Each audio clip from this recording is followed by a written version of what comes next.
Hi welcome back to our channel. So എല്ലാവർക്കും പുതിയൊരു വീഡിയോയിലേക്ക് സ്വാഗതം. അപ്പോൾ നമ്മൾ നോർമലി ഇടാറുള്ള പോലെ വ്ളോഗൊന്നും അല്ല കേട്ടോ ഇന്നത്തെ ദിവസം നമ്മൾ ഡിസ്കസ് ചെയ്യാൻ പോകുന്നത് ടൈം മാനേജ്മെൻറ്റ് എന്നുള്ള ഒരു ടോപ്പിക്കിനെ പറ്റിയാണ്. ഓക്കെ, അപ്പോൾ പലപ്പോഴും പലരും എൻ്റെ വ്ളോഗിനൊക്കെ താഴെ കമൻ്റായിട്ട് ചോദിക്കാറുണ്ട്, എങ്ങനെയാണ് സമയത്തിനെ മാനേജ് ചെയ്യുന്നത്. നിങ്ങൾക്കറിയാം, എനിക്ക് ഒരു 8 മന്തുള്ള ഒരു ബേബി ഉണ്ട്. അതുകൂടാതെ ഞാനിപ്പോഴും വർക്കിംഗ് ആണ്. പിന്നെ കോമ്പറ്റേറ്റീവ് എക്സാമിന് വേണ്ടി പ്രിപ്പയർ ചെയ്യുന്നുണ്ട്. അതേപോലെ 2 ചെറിയ യൂട്യൂബ് ചാനലും കൂടെ റൺ ചെയ്യുന്നുണ്ട്. അപ്പോൾ ഇതിനൊക്കെ പ്രോപ്പറായിട്ട് ടൈമിനെ നമ്മൾ മാനേജ് ചെയ്യണം അല്ലേ, എങ്കിൽ മാത്രമേ ഈ കാര്യങ്ങളെല്ലാം ഒരുമിച്ച് നമുക്ക് നടത്താൻ പറ്റുള്ളൂ. അതുകൊണ്ട് തന്നെ ഇതിൽ ഷെയർ ചെയ്യുന്ന കൂടുതൽ കാര്യങ്ങളും എൻ്റെ എക്സ്പീരിയൻസിൽ നിന്നുള്ളതാണ്.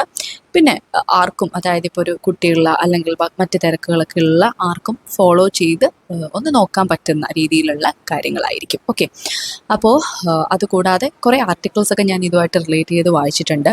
മുമ്പും ഇതേപോലെ ഞാൻ പണ്ടൊരു ബ്ലോഗിൽ പറഞ്ഞിട്ടുണ്ട്, റിവിഷനെ പറ്റി എങ്ങനെ പ്രോപ്പറായിട്ട് റിവിഷൻ ചെയ്യാം എന്നുള്ള ഒരു ധാരണ ഞാൻ ഉണ്ടാക്കിയെടുക്കുന്നതും കുറേ ഇതേപോലത്തെ ആർട്ടിക്കിൾസും ഒക്കെ വായിച്ചിട്ടാണ്. അപ്പോൾ അങ്ങനെയുള്ള വായന നമ്മളെ ഇതേപോലെയുള്ള കാര്യങ്ങളിൽ കുറച്ചുകൂടെ ഒരു നോളജ് തരാൻ സഹായിക്കുന്നതാണ് കേട്ടോ. സോ അതുകൊണ്ട് തന്നെ ഞാൻ വായിച്ചറിഞ്ഞ കാര്യങ്ങളും ഒക്കെ വെച്ചിട്ടാണ് ഈ ഒരു വീഡിയോ ചെയ്യുന്നത്. സോ അപ്പം എങ്ങനെയാണ് ഈ ഒരു ടൈം മാനേജ് ചെയ്യുന്നത് എന്നുള്ള കാര്യങ്ങളൊക്കെ നമ്മൾ ഇതിൽ പറയുന്നുണ്ട്. പക്ഷെ അതിന് മുമ്പായിട്ട് ടൈം ഇത്തരത്തിൽ മാനേജ് ചെയ്ത് കഴിഞ്ഞാൽ ഉണ്ടാവുന്ന ബെനിഫിറ്റ്സ് എന്തൊക്കെയാണ്, അല്ലെങ്കിൽ എന്തുകൊണ്ടാണ് ടൈമിനെ ഇത്തരത്തിൽ മാനേജ് ചെയ്യപ്പെടേണ്ടത് എന്നുള്ള കാര്യങ്ങളൊക്കെ നമുക്കൊന്ന് ഡിസ്കസ് ചെയ്യാം.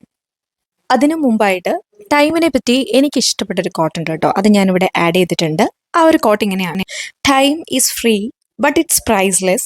U can own it but you can use it. You can keep it but you can spend it. Once you have lost it you can never get it back. അപ്പോൾ വളരെ meaning full ആയിട്ടുള്ള ഒരു coat കൂടിയാണ് കേട്ടോ. അതായത് ഇതിൽ last പറഞ്ഞ ആ ഒരു സെൻറ്റൻസ് തന്നെ, നമുക്കത് നഷ്ടപ്പെട്ടാൽ പിന്നെ ഒരിക്കലും നമുക്ക് തിരിച്ചു കിട്ടില്ല. നമ്മൾ ഇപ്പോൾ വെറുതെ കളയുന്ന സമയം, നമ്മളൊന്നും ചെയ്യാതെ ഒട്ടും പ്രൊഡക്റ്റീവ് അല്ലാതെ ഒരുപാട് ഡിസ്ട്രാക്ഷൻസിന് വിധേയമായി ഫോണിലൊക്കെ നോക്കി നമ്മൾ എത്രയോ സമയം വെറുതെ വേസ്റ്റാക്കി കളയുന്നു. അതൊന്നും നമുക്ക് തിരിച്ചു കിട്ടാത്തതാണ്. ഓക്കെ, അപ്പം ഞാൻ ജസ്റ്റ് ആ കോട്ടൊന്ന് കാണിച്ചതേ ഉള്ളൂ. അപ്പം നമുക്ക് ആദ്യം നോക്കേണ്ടത് എന്തുകൊണ്ടാണ്, why it's important to manage time. ഇങ്ങനെ ടൈമിനെ മാനേജ് ചെയ്യണം എന്ന് നമ്മൾ പറയാനുള്ള കാര്യം എന്താണ്, അല്ലെങ്കിൽ അതിൻ്റെ ഒരു ഇമ്പോർട്ടൻസ് എന്താണ്. ഒന്നാമത്തെ ഒരു കാര്യം എന്ന് പറയുന്നത്, നമുക്ക് എല്ലാ കാര്യങ്ങളും വളരെ ഓർഗനൈസ് ആയിട്ട് ചെയ്യാൻ സാധിക്കും. അതായത് കൃത്യമായിട്ടൊരു പ്ലാനിങ് ഉണ്ടെങ്കിൽ, ഇപ്പം ഒരു ദിവസം ഇത്ര സമയം പഠിക്കണം, ഇത്ര സമയം മറ്റു കാര്യങ്ങൾ ചെയ്യണം, നമ്മുടെ ഹോബിക്ക് നമ്മൾ കുറച്ച് സമയം കൊടുക്കണം, അതേപോലെ ബാക്കി എന്തെങ്കിലും അന്ന് ചെയ്ത് തീർക്കേണ്ടതായിട്ടുള്ള കാര്യങ്ങളുണ്ടെങ്കിൽ അതിന് സമയം കൊടുക്കണം. അങ്ങനെ എല്ലാത്തിനും കൃത്യമായിട്ട് സമയം ഡിവൈഡ് ചെയ്ത് കൊടുത്ത് കാര്യങ്ങളെ നല്ല രീതിയിൽ ഓർഗനൈസ് ചെയ്ത് നമുക്ക് മുമ്പോട്ട് പോകാൻ പറ്റും. അപ്പോൾ അങ്ങനെ ഓർഗനൈസ്ഡ് ആയിട്ട് നമ്മുടെ ലൈഫ് പോകുമ്പോൾ തന്നെ നമ്മുടെ ഒരു കോൺഫിഡൻസും കൂടും. അതേപോലെ നമ്മുടെ ലൈഫിൽ ഒരുപാട് ചേഞ്ചസ് വരും. പിന്നെ രണ്ടാമത്തെ ഒരു കാര്യം എന്ന് പറയുന്നത്, കൂടുതൽ സമയം നമുക്ക് കിട്ടും അല്ലേ. അതായത് നമ്മളിപ്പോൾ രാവിലെ എണീറ്റിട്ട് കൃത്യമായിട്ടൊരു ടൈം സ്കെഡ്യൂൾ നമുക്കുണ്ടെങ്കിൽ നമുക്ക് കുറച്ചുകൂടെ സമയം കിട്ടും. കാരണം എല്ലാ കാര്യങ്ങൾ കൂടി ഒരൊറ്റ ദിവസം ചെയ്ത് വളരെ ഹെക്റ്റിക് ആയിട്ടുള്ള ഒരു വർക്കാക്കുമല്ല നമ്മൾ ചെയ്യുന്നത്. ഇപ്പോൾ ഒരു വലിയ ഒരു കാര്യമാണ് നമ്മൾ ചെയ്യാൻ പോകുന്നത്, ഇപ്പോൾ ഒരു വലിയ ചാപ്റ്റർ പഠിക്കാൻ പോവുകയാണ്, അല്ലെങ്കിൽ എന്തെങ്കിലും ഒരു വലിയ പ്രോജക്റ്റാണ് നമ്മൾ ചെയ്യാൻ പോകുന്നതെങ്കിൽ അതിനെ ജസ്റ്റ് ബ്രേക്ക് ചെയ്ത് ഒരു 2-3 ദിവസം കൊണ്ട് ചെയ്യുന്ന രീതിയിലാക്കുമ്പോൾ നമുക്കത് കൃത്യമായിട്ട് പഠിക്കാനും അല്ലെങ്കിൽ കൃത്യമായിട്ട് അത് ചെയ്യാനുള്ള സമയവും ഒക്കെ കിട്ടും. അപ്പോൾ എപ്പോഴും ഇത്തരത്തിലുള്ളൊരു ടൈം ടേബിളിലൂടെ നമ്മുടെ ഡേ കൊണ്ടുപോവുകയാണെങ്കിൽ നമുക്ക് കൂടുതൽ സമയം കിട്ടും എന്നുള്ളതൊരു ബെനിഫിറ്റാണ്. ഇനി ഏറ്റവും ഇമ്പോർട്ടൻ്റ് ആയിട്ടുള്ള അടുത്ത ഒരു ബെനിഫിറ്റ് എന്ന് പറയുന്നത് എവേ ഫ്രം ഡിസ്ട്രാക്ഷൻസ് എന്ന് പറയും. ഇപ്പോൾ നമുക്കറിയാം, ഈ ഒരു കാലത്ത് ഫോണൊക്കെ നമ്മുടെ കയ്യിൽ ഇത്രയും അധികം അവൈലബിൾ ആയിട്ടുള്ള സമയം, ഇഷ്ടംപോലെ നെറ്റ് ഒക്കെ കിട്ടുന്ന ഒരു സമയത്ത് ഡിസ്ട്രാക്റ്റഡ് ആയിട്ട് പോകാൻ ഒരുപാട് സാധ്യതകൾ നമ്മുടെ മുമ്പിലുണ്ട്. അതിൽ ഏറ്റവും ഇമ്പോർട്ടൻ്റ് ആയിട്ടുള്ള ഒരു ഡിസ്ട്രാക്ഷനാണ് ഈ പറഞ്ഞ യൂട്യൂബ്. ഇപ്പം നിങ്ങൾ എൻ്റെ വീഡിയോ കാണുന്നത് യൂട്യൂബിലൂടെയാണ്, എനിക്കറിയാം. പക്ഷേ എന്നിരുന്നാലും ഞാൻ പറയുകയാണ്, യൂട്യൂബ് എന്ന് പറയുന്നത് ഒരുപാട് ഡിസ്ട്രാക്ഷൻസിന് കാരണമാവുന്ന ഒന്നാണ്. അതിനെപ്പറ്റി ഞാൻ ഡീറ്റെയിൽ ആയിട്ടൊരു വീഡിയോ ചെയ്യാം കേട്ടോ. ഇപ്പോൾ തന്നെ നിങ്ങൾക്കറിയാം, പല ഫാമിലി വ്ളോഗുകാരുടെ പ്രശ്നങ്ങൾ, അല്ലെങ്കിൽ ഫാമിലി വ്ളോഗ്, ഞങ്ങൾ അവിടെ പോയി ഇവിടെ പോയി, ഞങ്ങൾ അത് ചെയ്തു ഇത് ചെയ്തു, ഞങ്ങൾക്ക് ഇങ്ങനെ സംഭവിച്ചു, ഇതറിഞ്ഞാൽ നിങ്ങൾ ഞെട്ടില്ല എന്നൊക്കെ പറഞ്ഞിട്ട് കുറേ നെഗറ്റീവ് തംബ്നെയിൽസ്, അല്ലെങ്കിൽ നമ്മളെ അത് ക്ലിക്ക് ചെയ്യാൻ തോന്നിക്കുന്ന വിധത്തിലുള്ള തംബ്നെയിൽസ് ഒക്കെ ഇട്ട് ഒരുപാട് കാര്യങ്ങൾ വെളിയിലേക്ക് വരുന്നുണ്ട്. Reaction videos, reel reactions. Okay, ഇതൊക്കെ നിങ്ങൾക്കിപ്പം റീൽ റിയാക്ഷൻസ് കാണുന്ന, അല്ലെ ട്രോൾ കാണുന്നതൊക്കെ നിങ്ങൾക്ക് ഇഷ്ടമാണെങ്കിൽ അത് കണ്ടോ, കുഴപ്പമില്ല. പക്ഷെ അതിനൊരു സമയം കൊടുക്കുക. നമ്മളിങ്ങനെ സ്ക്രോൾ ചെയ്ത് ഒരെണ്ണം കഴിഞ്ഞ് അടുത്തത് അതിൻ്റെ പുക ഇങ്ങനെ കണ്ടുകൊണ്ടിരുന്നാൽ നമ്മുടെ സമയം പോവും. അല്ലാണ്ട് അവിടെ വേറെ ഒരു കാര്യം ഉണ്ടാവില്ല. അവർക്ക് നമ്മൾ വീഡിയോ കാണുന്നതോടുകൂടി അവർക്ക് എന്താണ്, യെസ്, യൂട്യൂബ് അതിന് റവന്യൂ കൊടുക്കുന്നുണ്ട് അല്ലേ. അപ്പം അവർക്കത് റവന്യൂ കിട്ടുന്നുണ്ട്. അല്ലെങ്കിൽ അവർ എന്താ പറയുക, കറക്റ്റായിട്ട് യൂട്യൂബിൽ വ്ളോഗുകളൊക്കെ അപ്ലോഡ് ചെയ്ത് അവർക്കൊരു യൂട്യൂബ് എന്ന് പറയുന്നത് ഒരു വേ ഓഫ് ഇൻകം ആണ്. അതായിരിക്കും അവരുടെ മെയിൻ സോഴ്സ് ഓഫ് ഇൻകം. അപ്പോൾ അത് വെച്ചിട്ടായിരിക്കും അവർ പലരും ജീവിക്കുന്നത്. അപ്പോൾ അതുകൊണ്ട് അവരെന്ത് ചെയ്യും, ധാരാളം കോണ്ടന്റുകൾ ഇട്ടുകൊണ്ടേയിരിക്കും. നമുക്കിപ്പോൾ പഠിക്കുന്നവരായിരിക്കാം, അല്ലെങ്കിൽ ഒരു എക്സാമിന് പ്രിപ്പയർ ചെയ്യുന്നവരായിരിക്കാം, അല്ലെങ്കിൽ മറ്റ് ജോലികളുള്ളവരായിരിക്കാം. ഇതൊന്നും ഇതൊന്നും പ്രോപ്പറായിട്ട് ചെയ്യാതെ നമ്മൾ ഇത്തരത്തിൽ പല വീഡിയോസും അല്ലെങ്കിൽ അതുമായിട്ട് റിലേറ്റ് ചെയ്തിട്ടുള്ള ഓരോ കാര്യങ്ങളൊക്കെ കണ്ട് യൂട്യൂബിലും ഇൻസ്റ്റഗ്രാമിലും ഒക്കെ ഒരുപാട് സമയം സ്പെൻഡ് ചെയ്യുന്നുണ്ട്. അപ്പോൾ യൂട്യൂബിൽ വീഡിയോസ് കാണണ്ടെന്നല്ല ഞാൻ പറയുന്നത്. നിങ്ങൾക്ക് ഇഷ്ടമുള്ള ട്രോളുകൾ അങ്ങനത്തെ എന്താ പറയുക, നിങ്ങൾക്ക് ഇഷ്ടമുള്ള വീഡിയോകൾ കാണാം, അതുകൊണ്ട് ഒരു കുഴപ്പമില്ല. പക്ഷേ നമ്മുടെ സമയമാണ് വളരെ പ്രഷ്യസ് ആയിട്ട് നമുക്കുള്ള ഒരു സാധനമാണ് സമയം. അപ്പം അതിനെ എങ്ങനെ വിനിയോഗിക്കണം, നമുക്കും നമ്മുടെ ലൈഫിനും മുന്നോട്ടുള്ള നമ്മുടെ ജേണി സ്മൂത്തായിട്ട് പോകാൻ ഉതകുന്ന വിധത്തിൽ വേണം ഇപ്പോഴേ നമ്മൾ നമ്മുടെ സമയത്തിനെ ഉപയോഗിക്കാൻ. അല്ലെങ്കിൽ ഇത്തരത്തിൽ നമ്മൾ കുറേ നാളിങ്ങനെ ഓരോ വീഡിയോസും അതും ഇതുമൊക്കെ കണ്ടിരുന്ന് നമ്മളെ സമയം കഴിഞ്ഞിട്ട് പിന്നെ നമ്മൾ തിരിഞ്ഞു നോക്കുമ്പോൾ ഓക്കെ നമ്മളൊന്നും ചെയ്തില്ല എന്നുള്ളൊരു ഡിപ്രഷൻ വരാൻ പാടില്ല.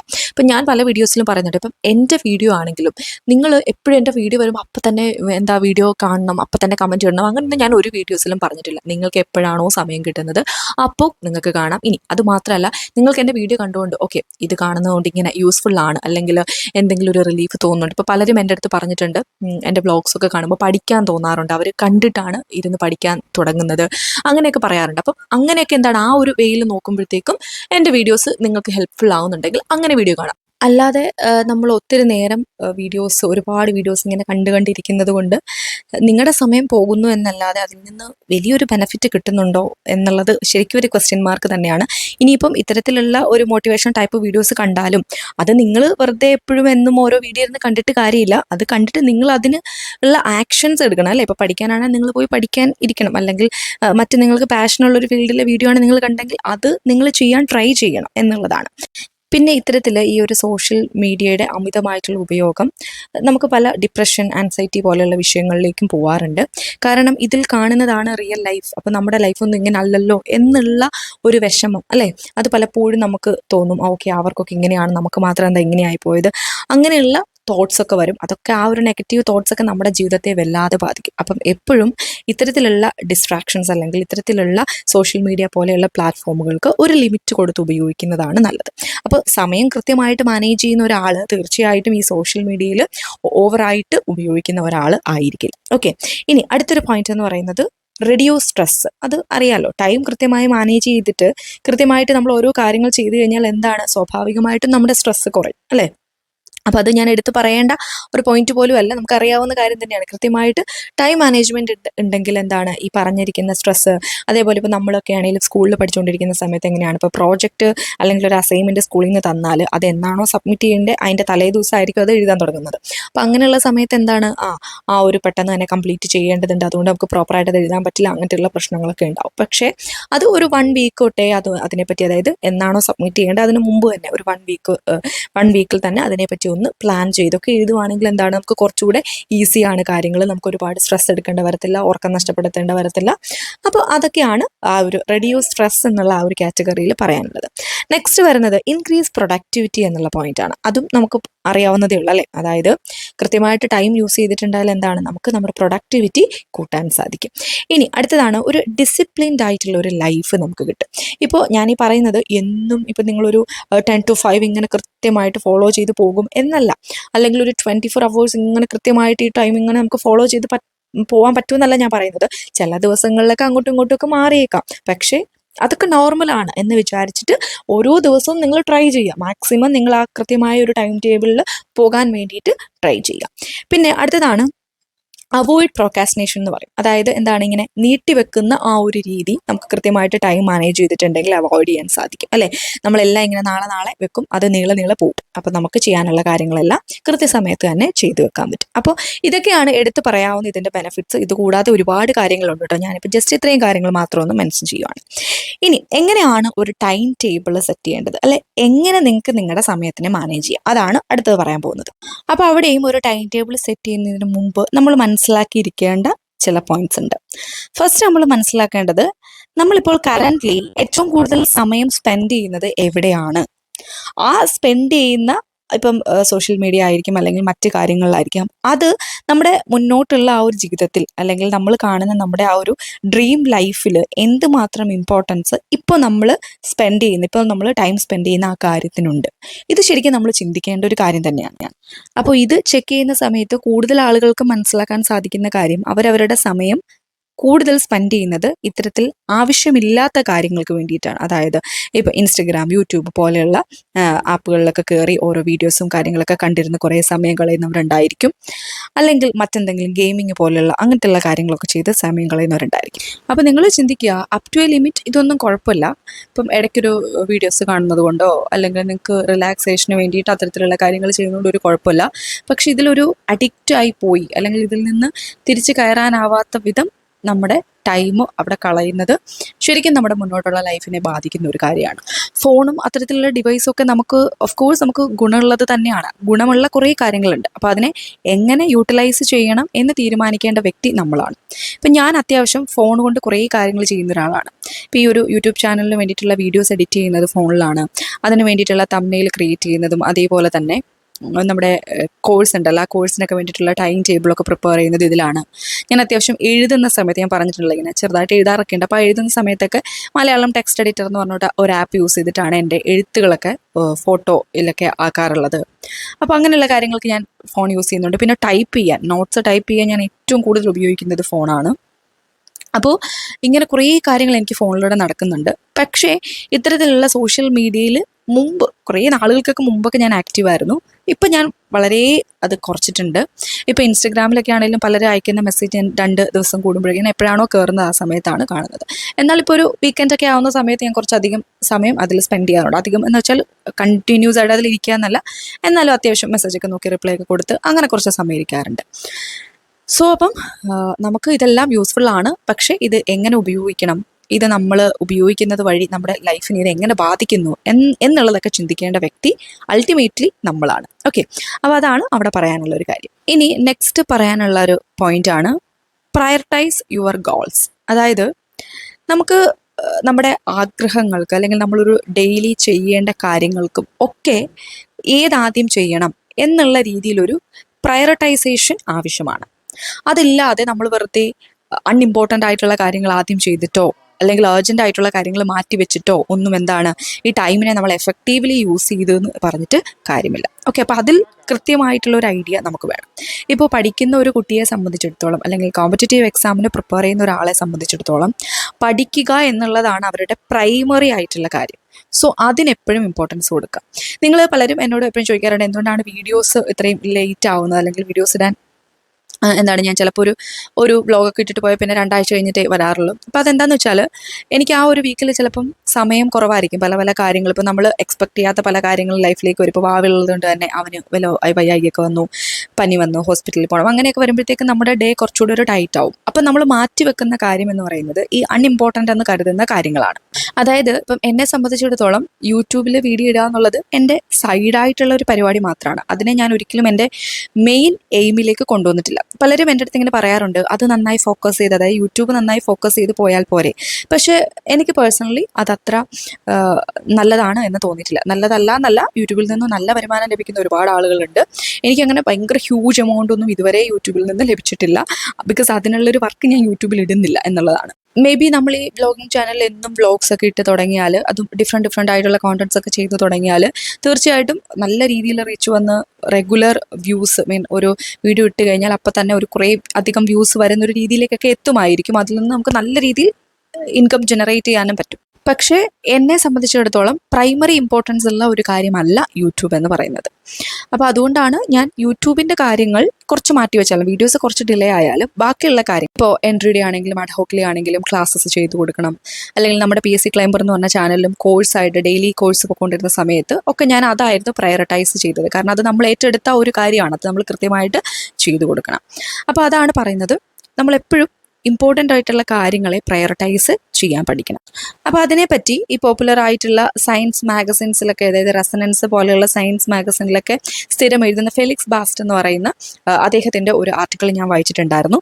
സോ അതിൽ ഇതേപോലെ ഇമ്പോർട്ടൻ്റ് ആയിട്ടുള്ള കാര്യങ്ങൾ, അൺഇമ്പോർട്ടൻ്റ് ആയിട്ടുള്ള കാര്യം, എങ്ങനെയാണ് ഇതിനെ പ്രയോറിറ്റൈസ് ചെയ്യേണ്ടത് എന്നുള്ളത് കൃത്യമായിട്ട് കൊടുത്തിട്ടുണ്ടായിരുന്നു.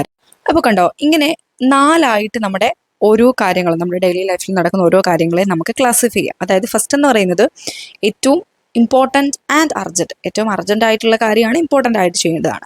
രണ്ടാമത്തത് ഇമ്പോർട്ടൻ്റ് ആണ് പക്ഷെ അത്ര അർജൻറ്റ് അല്ല. മൂന്നാമത്തത് അർജൻറ്റ് ആണ് പക്ഷെ നോട്ട് ഇമ്പോർട്ടൻറ്റ്. ആൻഡ് നാലാമത് വരുന്നത് നോട്ട് അർജൻറ്റ് നോട്ട് ഇമ്പോർട്ടൻറ്റ്. അപ്പോൾ ആ നാലാമത്തെ കാറ്റഗറിയിൽ വരുന്ന കാര്യങ്ങൾ നമുക്ക് കുറച്ച് മാറ്റി വെച്ചാലും കുഴപ്പമില്ല. സോ അപ്പോൾ ഇത് തീരുമാനിക്കേണ്ടത് ഏതാണ് നമുക്ക് അർജൻറ്റ് ആയിട്ടുള്ള കാര്യങ്ങൾ തീരുമാനിക്കേണ്ടത് നമ്മളാണ്. അപ്പോൾ അതാണ് ഞാൻ പറയുന്നത്, നിങ്ങളിപ്പം ടൈം മാനേജ്മെൻ്റ് അല്ല എന്തിനെ പറ്റിയും കുറേ വീഡിയോസ് ഇരുന്ന് കണ്ടിട്ട് ഒരു കാര്യമില്ല. നമ്മുടെ ലൈഫിൽ അത് എങ്ങനെ അപ്ലൈ ചെയ്യണമെന്നും നമ്മുടെ ലൈഫിലുള്ള കാര്യങ്ങൾ വെച്ചിട്ട് എങ്ങനെയാണ് ഇതിൻ്റെ ആ ഒരു ഓർഡർ പോവേണ്ടത് എന്നുള്ളതൊക്കെ ഡിസൈഡ് ചെയ്യേണ്ട വ്യക്തികൾ നമ്മൾ തന്നെയാണ്. ഓക്കെ, അപ്പോൾ അതാണ് അടുത്തതായിട്ട് പറയാനുള്ള കാര്യം. ഇനി നെക്സ്റ്റ് പോയിന്റ് ആണ് ടേക്ക് എ ബ്രേക്ക്. അതായത് എപ്പോഴും നമ്മൾ പോമഡോറോ ടെക്നിക്കൊക്കെ പഠിക്കുന്ന സമയത്ത് പറയുന്നുണ്ടല്ലോ 25 മിനിറ്റ്സ് പഠിക്കുക, ഒരു 5 മിനിറ്റ്സ് ബ്രേക്ക് എടുക്കാം. അല്ലാതെ നിങ്ങളൊരു ഒറ്റ മണിക്കൂർ കണ്ടിന്യൂസ് ആയിട്ടിരുന്ന ഒരു കാര്യം ചെയ്യാനിരുന്നു കഴിഞ്ഞാൽ ചെയ്യാൻ പറ്റുമായിരിക്കും, പക്ഷേ നമ്മുടെ ആ ഒരു ഫുൾ കോൺസെൻട്രേഷൻ അവിടെ വരില്ല. അപ്പോൾ എപ്പോഴും എന്താണ്, കുറച്ച് സമയം ചെയ്തിട്ട്, അതിപ്പോൾ ജോലിയുടെ കാര്യങ്ങളാണെങ്കിലും അതല്ല എക്സാംസിന് പ്രിപ്പയർ ചെയ്യുന്നത് അല്ലെങ്കിൽ പഠിത്തവുമായിട്ട് ബന്ധപ്പെട്ട കാര്യങ്ങളാണെങ്കിലും കുറച്ച് സമയം ചെയ്യുക, ദെൻ ടേക്ക് എ ബ്രേക്ക്, അങ്ങനെയുള്ള രീതിയിൽ ചെയ്തു നോക്കുക.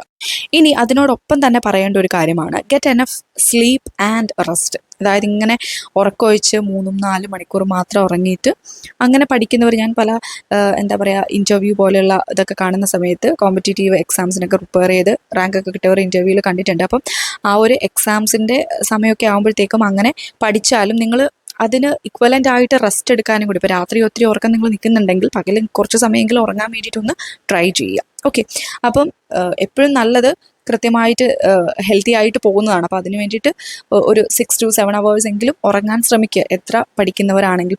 ഇനി അതേപോലെ പഠിക്കുന്ന സമയത്തൊക്കെ നിങ്ങൾക്ക് യൂസ് ചെയ്യാവുന്ന, അല്ലെങ്കിൽ പഠിക്കുന്ന സമയത്ത് മാത്രമല്ല അല്ലാത്തപ്പോഴും നിങ്ങൾക്ക് യൂസ് ചെയ്യാവുന്ന ഒന്നാണ് ഈ സ്റ്റോപ്പ് വാച്ച് അല്ലെങ്കിൽ ടൈമർ എന്ന് പറയും. ഇപ്പം ഞാൻ ഈ ഇടയ്ക്ക് ഒരു ടൈമർ വാങ്ങിച്ചിട്ടുണ്ടായിരുന്നു. ഞാൻ അതിൻ്റെ ലിങ്ക് നമ്മുടെ ഡിസ്ക്രിപ്ഷൻ ബോക്സിൽ പ്രൊവൈഡ് ചെയ്യാം. അതിൻ്റെ അൺബോക്സിങ് വീഡിയോ ഒന്നും ഞാൻ എടുത്തിട്ടില്ല, പക്ഷേ ഇനി വരുന്ന ഒരു വ്ളോഗിൽ അത് കാണിക്കാം കേട്ടോ. അതിനെപ്പറ്റി കൂടുതൽ ഡീറ്റെയിൽസ് പറയാം. അപ്പോൾ ഇങ്ങനെ ഒരു ടൈമർ ഉണ്ടെങ്കിൽ, ഇപ്പം ഈ ഒരു പോമഡോറോ ടെക്നിക്ക് ചെയ്യാൻ ഇത്തരത്തിലുള്ളൊരു ടൈമർ നല്ലതാണ്. 25 മിനിറ്റ്സ് വെക്കുക, നമ്മൾ പഠിക്കാൻ സ്റ്റാർട്ട് ചെയ്യുക. അപ്പോൾ ഇത് നമ്മുടെ ഫ്രണ്ടിൽ തന്നെ ഇരിക്കുന്നത് കൊണ്ട് ഇങ്ങനെ ഓരോ സെക്കൻഡും കുറേത് കാണുമ്പോൾ നമുക്ക് മനസ്സിലാവും, ഓക്കെ ഇത് പെട്ടെന്ന് ഓരോ സെക്കൻഡ് പോകുന്നുണ്ട് അല്ലേ, പെട്ടെന്ന് സമയം പോകുന്നുണ്ട്, അപ്പോൾ നമ്മൾ അതിനുള്ളിൽ ഇത് പഠിച്ചെടുക്കണം എന്നുള്ള ഒരു തോട്ട് വരും.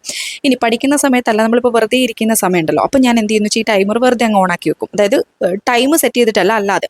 അപ്പോൾ നമ്മളിപ്പോൾ വെറുതെ എന്തുമാത്രം സമയം കളയുന്നുണ്ട്, ഇപ്പോൾ ഒരു കാര്യം ചെയ്യാൻ പോയാൽ നമ്മൾ എത്ര സമയം അവിടെ സ്പെൻഡ് ചെയ്യുന്നുണ്ട് എന്നുള്ളത് മനസ്സിലാക്കാൻ സാധിക്കും. അപ്പോൾ നമ്മളത് ഒരുപാട് ലോങ് ആവാതെ ശ്രദ്ധിക്കുകയും ചെയ്യും. അപ്പോൾ ഇത്തരത്തിൽ ഒരു ടൈമർ യൂസ് ചെയ്യുന്നത് നല്ലതാണ്. ഞാനത് വാങ്ങിച്ചത് ഫ്ലിപ്കാർട്ടിൽ നിന്നാണ് കേട്ടോ. ഞാനതിൻ്റെ ലിങ്ക് എന്തായാലും ഡിസ്ക്രിപ്ഷൻ ബോക്സിൽ കൊടുക്കാം. ഇനി നെക്സ്റ്റ് ഒരു പോയിന്റ് എന്ന് പറയുന്നത്, നിങ്ങൾക്കിപ്പോൾ വലിയൊരു കാര്യമാണ് ചെയ്യേണ്ടത്. ഇപ്പോൾ ഫോർ എക്സാമ്പിൾ ഞാൻ പറയുകയാണ്, പഠിക്കാൻ എടുക്കുമ്പോഴത്തേക്കും വലിയൊരു ചാപ്റ്ററാണ് നിങ്ങൾക്ക് പഠിക്കാനുള്ളതെന്ന് വിചാരിക്കുക.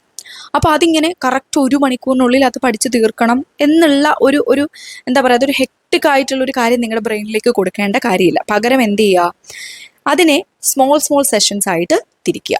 എന്നിട്ട് എന്ത് ചെയ്യുക, ഇപ്പോൾ ഇത്ര പേജസ് ഈ അരമണിക്കൂർ കൊണ്ട് പഠിക്കുക, ദെൻ ഒരു ബ്രേക്കൊക്കെ എടുത്തിട്ട് വന്നിട്ട് ബാക്കി വരുന്ന ഭാഗങ്ങൾ പഠിക്കും. അങ്ങനെ ലാർജ് സെഷൻസിനെ സ്മോൾ ആയിട്ടൊന്ന് ബ്രേക്ക് ചെയ്യാൻ വേണ്ടിയിട്ട് ശ്രമിക്കുക. അപ്പോൾ ഇതൊക്കെ എന്താണ്, നമ്മുടെ ബ്രെയിനുമായിട്ട് കണക്റ്റഡ് ആണ്. ഇങ്ങനെയുള്ള കാര്യങ്ങൾ ചെയ്യുമ്പോഴത്തേക്ക് എന്താണ്, നമ്മുടെ ബ്രെയിനും അതിനനുസരിച്ച് പ്രവർത്തിക്കും. നമ്മളിപ്പോൾ ഒരുപാട് ടെൻഷനാണ് അങ്ങോട്ട് കൊടുക്കുന്നതെങ്കിൽ അത്തരത്തിലുള്ള കാര്യങ്ങളായിരിക്കും നമുക്ക് തിരിച്ച് ഔട്ട്പുട്ട് കിട്ടുന്നത്. അതായത് നമ്മൾ ചെയ്യുന്ന ആ ഒരു വർക്കിൽ നമുക്ക് കറക്റ്റായിട്ട് ഫോക്കസ് ചെയ്യാൻ പറ്റില്ല. പക്ഷെ നമ്മൾ വളരെ സ്മൂത്തായിട്ടും വളരെ ഓർഗനൈസ്ഡും ആയിട്ടാണ് കാര്യങ്ങൾ ചെയ്യുന്നതെങ്കിൽ ആ ഒരു റിതം നമ്മുടെ ബ്രെയിനും കിട്ടും. ഓക്കെ, അപ്പോൾ ഇത്രയും കാര്യങ്ങളൊക്കെയാണ് എങ്ങനെയാണ് ഒരു ടൈം ടേബിൾ സെറ്റ് ചെയ്യുന്നത് എന്നുള്ളതുമായിട്ട് ബന്ധപ്പെട്ട് എനിക്ക് പറയാനുള്ളത്. ഇനി ഞാൻ മുമ്പ് പറഞ്ഞതുപോലെ തന്നെ നിങ്ങളുടെ സമയത്തിനെ എങ്ങനെ മാനേജ് ചെയ്യണമെന്നും എങ്ങനെ കൃത്യമായിട്ടൊരു ടൈം ടേബിൾ സെറ്റ് ചെയ്യണമെന്നും തീരുമാനിക്കേണ്ട അൾട്ടിമേറ്റ് വ്യക്തി നിങ്ങളാണ്. അപ്പോൾ അത് നിങ്ങളുടെ എന്തൊക്കെ തിരക്കുകളുണ്ട്, എന്തൊക്കെ അർജൻ്റ് ആയിട്ടുള്ള കാര്യങ്ങൾ ചെയ്യേണ്ടതുണ്ട്, ഇപ്പം അങ്ങനെയൊക്കെയുള്ള കുട്ടികളൊക്കെ ഉള്ളവരാണെങ്കിൽ എന്താണ്, തീർച്ചയായിട്ടും നമ്മൾ അവരുടെ കാര്യങ്ങൾ തന്നെയാണല്ലേ നമ്മുടെ ഏറ്റവും ഇമ്പോർട്ടൻ്റ് ആയിട്ടുള്ള കാര്യം. അപ്പോൾ അതൊക്കെ ചെയ്തുകൊണ്ട് തന്നെ ബാക്കിയുള്ള കാര്യങ്ങൾ എങ്ങനെ മാനേജ് ചെയ്യാം എന്നുള്ളത് തീരുമാനിക്കാം. ഇനി ഇതിന് വേണ്ടിയിട്ട് എന്തൊക്കെ ചെയ്യാം? ആദ്യം നിങ്ങൾ ചെയ്യേണ്ടത്, രാവിലെ എണീക്കുന്ന സമയത്ത്, അല്ലെങ്കിൽ ഞാൻ എപ്പോഴും പറയുന്നൊരു കാര്യമാണ്, എനിക്ക് എപ്പോഴും ചെയ്യാൻ പറ്റാറില്ല എന്നാലും ഞാൻ മാക്സിമം ചെയ്യാൻ ശ്രമിക്കുന്നൊരു കാര്യമാണ് സ്റ്റാർട്ട് ഏർലി. എപ്പോഴും നേരത്തെ എണീറ്റ് കാര്യങ്ങൾ ചെയ്യാൻ ശ്രമിക്കുക. ഞാൻ ചില ദിവസങ്ങളിലൊക്കെ ഇപ്പം ഞാൻ പ്രഗ്നൻ്റ് ആയിരുന്ന ആ സമയത്തൊക്കെ എനിക്കത് ഫോളോ ചെയ്യാനേ പറ്റിയിട്ടില്ല. കാര്യം ഞാൻ പറഞ്ഞിട്ടുണ്ടല്ലോ, വോമിറ്റിംഗ് ഒക്കെ ഭയങ്കര കൂടുതലായിരുന്നു. എണീക്കുമ്പോഴേ കുറച്ച് നേരത്തെയൊക്കെ എണീറ്റിട്ടുണ്ടെങ്കിൽ അപ്പോൾ വോമിറ്റ് ചെയ്യാൻ തോന്നുമായിരുന്നു. പക്ഷേ ഇപ്പം ഞാനൊരു 5 AM ക്ലബിലേക്ക് ഇങ്ങനെ അടുത്തുകൊണ്ടിരിക്കുകയാണ്. എല്ലാ ദിവസവും പറ്റുന്നില്ല എങ്കിലും ഞാൻ മാക്സിമം ചെയ്ത് ഒരു 21 ദിവസമെല്ലാം കണ്ടിന്യൂസ് ആയിട്ട് അത് ചെയ്യാൻ വേണ്ടിയിട്ട് മാക്സിമം ശ്രമിക്കുന്നുണ്ട്. അപ്പോൾ ആ ഒരു രാവിലെ എണീക്കുമ്പോഴത്തേക്കും ഫ്രഷ് ആയിട്ടുള്ള ഒരു അറ്റ്മോസ്ഫിയർ ആണല്ലോ നമുക്ക് ചുറ്റുമുള്ളത്. അപ്പോൾ അത് നമുക്ക് വളരെ ഒരു പോസിറ്റീവായിട്ടുള്ള ഫീലാണ് തരുന്നത്. സോ അപ്പം അങ്ങനെ കുറച്ച് നേരത്തെ എണീക്കാൻ പറ്റുമെങ്കിൽ അങ്ങനെ ശ്രമിക്കും. ഇനി എങ്ങനെ മടി കൂടാതെ നേരത്തെ എണീക്കാം എന്നുള്ളതിനെ പറ്റി ആക്ച്വലി ഞാനും ഇപ്പോൾ കുറേ എക്സ്പെരിമെൻറ്റ്സ് നടത്തിക്കൊണ്ടിരിക്കുകയാണ്. അപ്പോൾ അത് കറക്റ്റായിട്ടൊന്ന് സക്സസ്ഫുൾ ആയിട്ട് വരുവാണെങ്കിൽ ഞാൻ അതിനെ പറ്റിയിട്ടൊരു വീഡിയോ ചെയ്യാം കേട്ടോ. സോ അപ്പം രാവിലെ എണീറ്റാൽ ഉടനെ, അതിപ്പോൾ നിങ്ങൾ എപ്പോഴാണെങ്കിലും ഇപ്പം 5 AM തന്നെ അല്ലോട്ടെ, എപ്പോഴാണെങ്കിലും ഇപ്പോൾ 7 മണിക്കോ 8 മണിക്കോ എപ്പോഴെണീറ്റാലും ഇനി എന്ത് ചെയ്യണം എന്നുള്ളതിനെ പറ്റി ഒരു ടു ഡു ലിസ്റ്റ് നിങ്ങൾ പ്രിപ്പയർ ചെയ്യുക. അപ്പോൾ ഈ ഒരു ടൈം ടേബിൾ സെറ്റ് ചെയ്യുന്ന സമയത്ത് ഒന്നില്ലെങ്കിൽ നിങ്ങൾക്ക് ഇങ്ങനെ സമയം വെച്ചിട്ട് ഇപ്പോൾ 6 to 7 ഇന്ന കാര്യം ചെയ്യുക, 7 to 8 പഠിക്കുക എന്നുള്ള രീതിയിൽ ചെയ്യാം. അതല്ലെങ്കിൽ ചെയ്യേണ്ട കാര്യങ്ങൾ ഇപ്പം ആദ്യം ഒരു ബോക്സ് വരച്ചിട്ട് അതിനുശേഷം ഈ ഒരു കാര്യം ഇന്നത്തെ ചെയ്യേണ്ടതായിട്ട്, ഇപ്പം ഞാൻ ഫോർ എക്സാമ്പിൾ ഞാൻ പറയുകയാണ്, ഇപ്പം ഏതെങ്കിലും ഒരു ചാപ്റ്റർ പഠിക്കുന്നത് അല്ലെങ്കിൽ വേറെ എന്തെങ്കിലും കാര്യങ്ങൾ നമ്മുടെ പാഷനുമായിട്ട് റിലേറ്റ് ചെയ്ത്, ഇപ്പം എന്തെങ്കിലും ക്രാഫ്റ്റ് വർക്കുകളൊക്കെ ചെയ്യുന്നതാണെങ്കിൽ ഇന്ന ക്രാഫ്റ്റ് വർക്കിനുള്ള മെറ്റീരിയൽസ് കളക്ട് ചെയ്യാം, അല്ലെങ്കിൽ അത് പിറ്റേ ദിവസം ചെയ്താൽ മതി. പക്ഷേ ആ മെറ്റീരിയൽസ് കളക്ട് ചെയ്യുന്ന കാര്യം ഇന്ന് ചെയ്യണം. അപ്പോൾ അതൊക്കെ എഴുതി വെക്കണം. എന്നിട്ട് എന്ത് ചെയ്യുക, നമ്മൾ ചെയ്ത് കഴിയുമ്പോഴത്തേക്ക് ആ കോളത്തിലൊരു ടിക്കിട്ട് പോവുക. അപ്പോൾ അത് നമുക്കൊരു സാറ്റിസ്ഫാക്ഷൻ കിട്ടുന്ന കാര്യം തന്നെയാണ്. പിന്നെ നമ്മൾ മുമ്പ് മെൻഷൻ ചെയ്ത പോലെ ടൈം സ്ലോട്ട് വെച്ചിട്ട് കാര്യങ്ങൾ എഴുതി വെക്കാം. അതായത് ഇപ്പം ഈ ഒരു സമയത്തിന് 5 AM to 6 AM അതിനുള്ളിൽ ഇന്ന കാര്യം ചെയ്യണം എന്നുള്ള രീതിയിൽ. അപ്പോൾ ഇപ്പോൾ ഒരു ഡേ ഫുള്ള് നമ്മളിങ്ങനെ എഴുതി വെക്കുമ്പോൾ ചിലപ്പോൾ അതിൽ എഴുതിയ ചില കാര്യങ്ങളൊന്നും നമുക്ക് കംപ്ലീറ്റ് ചെയ്യാൻ പറ്റിയിട്ടുണ്ടാവില്ല. അതായത് ആ സമയത്തിന് ഇപ്പം 2 തൊട്ട് 3 വരെ പഠിക്കണം എന്നുള്ള ഒരു ഇത് വെച്ചിട്ട് അപ്പോൾ ചിലപ്പോൾ പഠിക്കാൻ പറ്റിയെന്ന് വരില്ല. എന്ന് വെച്ചിട്ട് നിങ്ങൾ ആ ടൈം ടേബിൾ അവിടെ ഡ്രോപ്പ് ചെയ്ത് കളഞ്ഞിട്ട് പോകരുത്. ബാക്കി എപ്പോഴാണോ നമുക്ക് അതിനുള്ള ബാക്കി ചെയ്യാനുള്ള സമയം കിട്ടുന്നത് അപ്പോഴത്തേക്കും അത് ചെയ്യാൻ വേണ്ടിയിട്ട് ശ്രമിക്കുക. ഇനി ആദ്യം ഇത് ചെയ്യാൻ തുടങ്ങുമ്പോഴത്തേക്കും എന്തായാലും എന്താണ് ആ ഒരു റെസിസ്റ്റൻസ് ഉണ്ടാവും അല്ലേ, നമുക്കത് കംപ്ലീറ്റ് ചെയ്യാൻ പറ്റാത്ത പോലെ തോന്നും. ആ ഒരു 1 ആഴ്ച 2 ആഴ്ച ഒക്കെ കണ്ടിന്യൂസ് ആയിട്ട് നിങ്ങൾ ട്രൈ ചെയ്യുക. എന്ത് കാര്യങ്ങളാണെങ്കിലും ഇപ്പം നമ്മൾ പറയില്ലേ, പഠിക്കുന്ന സമയത്താണെങ്കിലും എന്തിലാണെങ്കിലും കൺസിസ്റ്റൻസിയാണ് ഏറ്റവും ഇമ്പോർട്ടൻ്റ് ആയിട്ടുള്ള കാര്യം. സോ ഇത് കൺസിസ്റ്റൻ്റ് ആയിട്ട് ചെയ്യാൻ ശ്രമിക്കുക. അപ്പോൾ ക്രമേണ ആ ഒരു ട്രാക്കിലേക്ക് നിങ്ങൾക്ക് വരാൻ സാധിക്കും. ഓക്കെ, അപ്പം ഇത്രയും കാര്യങ്ങളാണ് ഈ ഒരു ടൈം മാനേജ്മെൻറ്റുമായിട്ട് റിലേറ്റ് ചെയ്ത് എനിക്ക് പറയാനുള്ള കാര്യങ്ങൾ. സോ അപ്പം ഇത്തരത്തിലുള്ള വീഡിയോസ് നിങ്ങൾക്ക് ഇഷ്ടമാണെങ്കിൽ തീർച്ചയായിട്ടും കമൻറ്റ് ചെയ്യുക. അതേപോലെ ഏതൊക്കെ സബ്ജക്റ്റുകൾ ലൈക്ക് എന്തൊക്കെ ടോപ്പിക്സുമായിട്ട് റിലേറ്റ് ചെയ്തിട്ടാണ് നിങ്ങൾക്ക് ഇത്തരത്തിലുള്ള ക്ലാസ് വേണ്ടത്, പഠനവുമായിട്ട് ബന്ധപ്പെട്ടാണോ, അല്ലെങ്കിൽ പലപ്പോഴും എന്നോട് പലരും ചോദിക്കാറുണ്ട് എങ്ങനെയാണ് ഈ ചുറ്റുമുള്ള നെഗറ്റീവ് ആളുകളെ മാനേജ് ചെയ്യുന്നത്, അതിനെപ്പറ്റി വീഡിയോസ് ചെയ്യുമോ എന്നൊക്കെ. അപ്പോൾ അങ്ങനെയുള്ള ലൈഫ് റിലേറ്റഡ് ആയിട്ടുള്ള കാര്യങ്ങളാണോ എന്നുള്ളതൊക്കെ നിങ്ങളൊന്ന് മെൻഷൻ ചെയ്യുക, കമൻറ്റ് ചെയ്യുക കേട്ടോ. ഓക്കെ, അപ്പോൾ അത്രയൊക്കെ കാര്യങ്ങൾ ഇന്നത്തെ ഇന്നത്തെ വീഡിയോയിൽ നമുക്ക് പറയാനുള്ളൂ. ക്ലാസ് എന്ന് പറയുന്നത് എപ്പോഴും PSC ക്ലൈംബറിൻ്റെ ആ ഒരു വീഡിയോ റെക്കോർഡ് ചെയ്യുമ്പോൾ ഓർമ്മ വെച്ചിട്ടാണ് കേട്ടോ. സോ ഇത്രയും കാര്യങ്ങൾ ഇന്നത്തെ ഈ ഒരു വീഡിയോയിൽ നമുക്ക് പറയാനുള്ളൂ. സോ നമുക്കിവിടെ വൈൻഡപ്പ് ചെയ്യാം. അടുത്തൊരു വ്ളോഗിൽ കാണാം. Thank you for watching.